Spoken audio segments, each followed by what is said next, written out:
31 अक्टूबर 1984। ये सिर्फ एक तारीख नहीं है।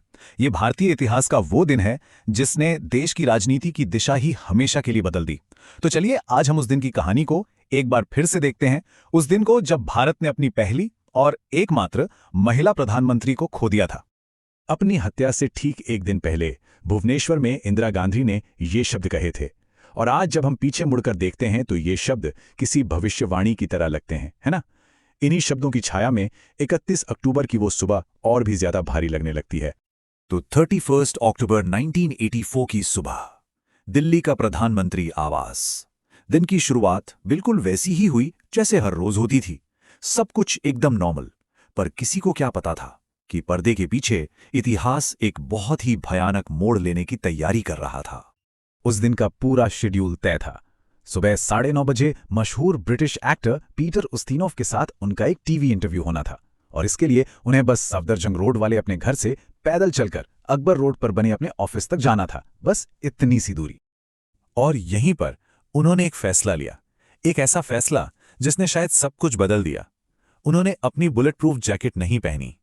शायद उन्हें लगा कि भाई अपने लोगों के बीच तो जा रही हूं, उनसे कैसा खतरा। पर अफसोस, यही वो फैसला था जिसने अगले कुछ ही पलों में सब कुछ बदल कर रख दिया। और वो खतरा कहीं बाहर से नहीं था। वो उनके सबसे करीबी, सबसे भरोसेमंद सुरक्षा घेरे के अंदर ही था। उस रास्ते पर 2 गार्ड्स तैनात थे। एक बेअंत सिंह, जिस पर वो पिछले 10 साल से भरोसा करती आ रही थी, और दूसरा सतवंत सिंह, एक नया लड़का जिसे सिक्योरिटी डिटेल में आए अभी सिर्फ 5 महीने ही हुए थे। देखिए, ये कोई अचानक हुआ हमला नहीं था। ये एक पूरी सोची समझी साजिश थी। सतवंत सिंह ने सुबह सुबह पेट दर्द का बहाना बनाया और अपनी ड्यूटी बदलवा ली ताकि वो और बेअंत सिंह दोनों ठीक उसी गेट पर तैनात हो सकें जहां से प्रधानमंत्री को गुजरना था। सब कुछ प्लान के मुताबिक था। और फिर सुबह के करीब 9:20-25 का वक्त रहा होगा। उस शांत सुबह का सन्नाटा अचानक टूट गया। एक ऐसा पल जो भरोसे का होना चाहिए था, वो विश्वासघात का सबसे बड़ा उदाहरण बन गया। सोचिए जरा वो मंजर। जैसे ही इंदिरा गांधी उस गेट के पास पहुंची, उन्होंने बेअंत सिंह की तरफ देखकर हाथ जोड़े, नमस्ते किया। लेकिन अभिवादन के जवाब में बेअंत ने अपने रिवॉल्वर निकाली और एक एक कर 3 गोलियां सीधे उनके शरीर में उतार दी। और इससे पहले कि आसपास खड़ा कोई भी कुछ समझ पाता या संभल पाता, सतवंत सिंह ने अपनी ऑटोमेटिक कार्बाइन से गोलियों की बौछार कर दी। उस शांत सुबह का सन्नाटा पूरी तरह से चीर कर रख दिया गया था। 2 हत्यारे, कुल 33 गोलियां, और उनमें से 30 उनके शरीर में लगीं। हमले के ठीक बाद दोनों ने अपने हथियार नीचे फेंक दिए और सरेंडर कर दिया।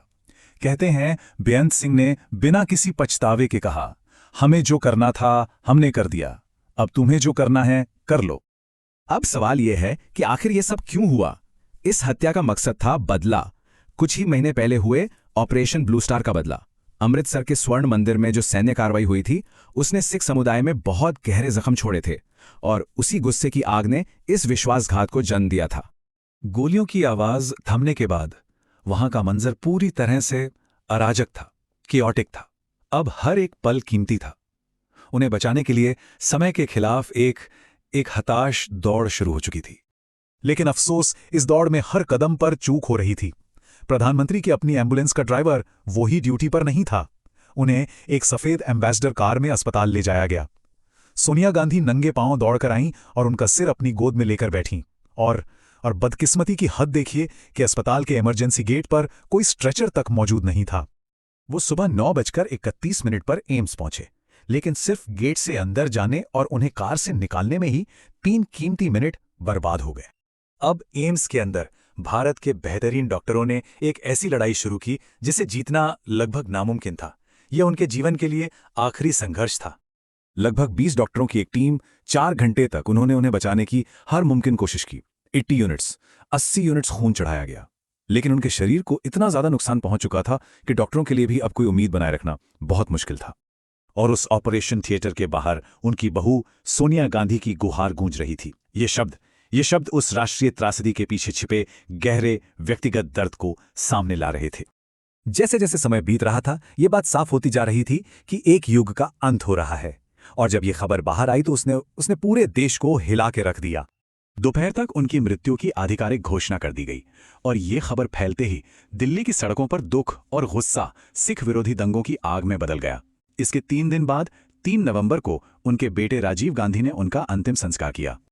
अपने मां को मुखाग्नि देते समय राजीव गांधी के ये शब्द, इन शब्दों में एक बेटे का दुख भी था और साथ ही देश के नए प्रधानमंत्री का एक संकल्प भी था।